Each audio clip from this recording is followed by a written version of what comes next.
Welcome friends, প্রত্যেকে স্বাগত আমাদের ইউটিউব চ্যানেলে। যে সমস্ত ভিউয়ার্সরা প্রথমবার চ্যানেলটি দেখছেন তারা অবশ্যই চ্যানেলটিকে সাবস্ক্রাইব করে নেবেন এবং চ্যানেলের পাশে থাকা বেল আইকনটি প্রেস করবেন যাতে এই ধরনের খবরাখবর সবচেয়ে আগে সবচেয়ে দ্রুত আপনাদের কাছে পৌঁছে যায়।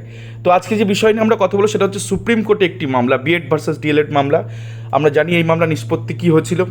সেক্ষেত্রে এলিমেন্টারি এডুকেশনের ক্ষেত্রে বা প্রাথমিক শিক্ষকতা বা শিক্ষিকা হওয়ার ক্ষেত্রে কিন্তু শুধুমাত্র একটা যোগ্যতাকেই শিরোধার্য করেছে অ্যাপেক্স কোর্ট। সেক্ষেত্রে ডিএলএড কোর্স যারা করেছেন বা করছেন তারাই একমাত্র প্রাথমিক শিক্ষকতা করতে পারবেন বা শিক্ষক হিসেবে নিযুক্ত হতে পারবেন। তো বিষয়টা হচ্ছে সেইখান থেকে দাঁড়িয়ে একটা ক্লারিফিকেশন মামলা, যেটা কিনা মধ্যপ্রদেশ রাজ্য সরকার করে এবং সেক্ষেত্রে সেই রাজ্য কিন্তু পরবর্তী ক্ষেত্রে মামলাটা নিয়ে যায় এবং যে অর্ডারটা সুপ্রিম কোর্টের জাজমেন্ট এসেছিল সেখানে গিয়ে ক্লারিফিকেশন শুধু এইটুকুর জন্যই যায় যে কবে থেকে কার্যকরী হবে, যেদিন থেকে অর্ডারটা পাস হয়েছিল সেদিনের পর থেকে নাকি একদম শুরু থেকে, যেহেতু এনসিটির 2018 নোটিফিকেশানটাকেই চ্যালেঞ্জ করে ওটাকে উপড়ে ফেলা হয়েছে।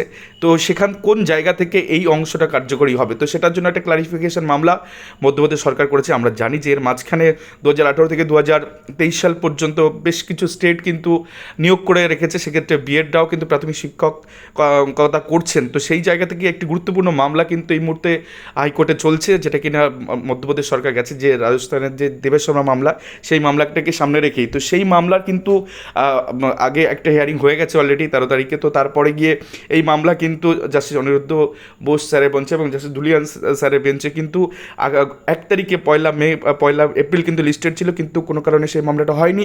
এবং সেই মামলাটা, সেই ডায়েরি নাম্বার হচ্ছে 4303/2024 Debesh Sharma versus union of ইন্ডিয়ার এই মামলার ক্ষেত্রে কিন্তু নতুন একটি ডেট কিন্তু আবার সামনে আসে, অর্থাৎ 1 তারিখে মামলাটা কিন্তু কোনো কারণে কম্পিউটার জেনারেটেড কোনো ডেট ছিল না এবং সেক্ষেত্রে সেই মামলাটা কিন্তু ওঠেনি এই দিনকে। তো সেক্ষেত্রে নতুন করে একটি ডেট কিন্তু সামনে চলে আসছে, অর্থাৎ সেই ডেটে কিন্তু মামলার শুনানি হওয়ার প্রবল সম্ভাবনা রয়েছে এবং মামলাটা শুনানি হবে। সেক্ষেত্রে যদি এই মামলার শুনানি হয় তাহলে সেক্ষেত্রে এই যে 16,500 আমাদের পশ্চিমবঙ্গের যে 2020 সালে নিয়োগের একটা অবশিষ্ট অংশ এখনও বাকি আছে, যেহেতু 20 সালের রিক্রুটমেন্ট, সেহেতু 3929 যে ভ্যাকেন্সি, সেই ভ্যাকেন্সিটায় কারা পাবে, বিএড ডিগ্রিধারীরা পাবে নাকি ডিএলএডরা পাবে, তা সেটাও কিন্তু পরিষ্কার হয়ে যাবে এই মামলার দৌলতে। এই ক্লারিফিকেশন হয়ে গেলে কিন্তু তারপরে কিন্তু এটা পুরো সুনির্দিষ্ট হয়ে যাবে। তো সেই মামলা আগামীকাল দেখো, কম্পিউটার জেনারেটেড 3রা এপ্রিল 2024 তারিখে, তো আগামীকাল এই মামলা কিন্তু সুপ্রিম কোর্টে উঠতে চলেছে। তো আশা করা যায় কালকে নিষ্পত্তি হয়ে গেলে কারো কোনো মন্তব্য বা এই যে কনফিউশন, এটা দূর হয়ে যাবে এবং সেক্ষেত্রে পরিষ্কারভাবে সুপ্রিম কোর্ট জানিয়ে দেবে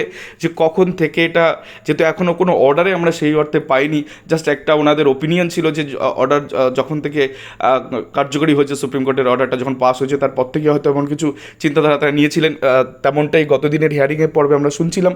কিন্তু সেটা কোথাও গিয়ে অর্ডার আকারে যদি প্রকাশিত হয়ে যায়, দেন পুরো বিষয়টা ক্লারিফাই হয়ে যাবে যে 2018 সালের পর থেকে 2023 সাল পর্যন্ত যারা করেছেন বা চাকরি করেছেন বা যে নোটিফিকেশন দৌলতে চাকরি তারা পাবেন, সেক্ষেত্রে বিএডরা যদি অ্যাপ্লিকেবল থেকে থাকেন তো সেক্ষেত্রে তারাই বহাল তবিতে চাকরি করবে। তো এই ছিল গোটা বিষয়। তো দেখা যাক আগামীকাল কি হয়। আমরা আপডেট পাওয়া মাত্রই আমাদের চ্যানেলে আমরা জানিয়ে দেবো যে গতকাল যেটা হতে চলেছে, মানে আগামীকাল যেটা হবে সেটা কিন্তু আমরা জানিয়ে দেবো যে কী নিষ্পত্তি ঘটলে এবং সেক্ষেত্রে কারা সুবিধা পাবে কারা সুবিধা পাবে না, গোটা বিষয়টা আপনাদের সামনে নিয়ে আসবো। তো এই ছিল আজকের ছোট্ট ভিডিও। আশা করি ভিডিওটা আপনাদের ভালো লেগেছে। যদি ভালো লাগে তাহলে অবশ্যই চ্যানেলটিকে সাবস্ক্রাইব করে দিন এবং লাইক শেয়ার কমেন্ট করে চ্যানেলটির সঙ্গে থাকুন। ধন্যবাদ সকলকে।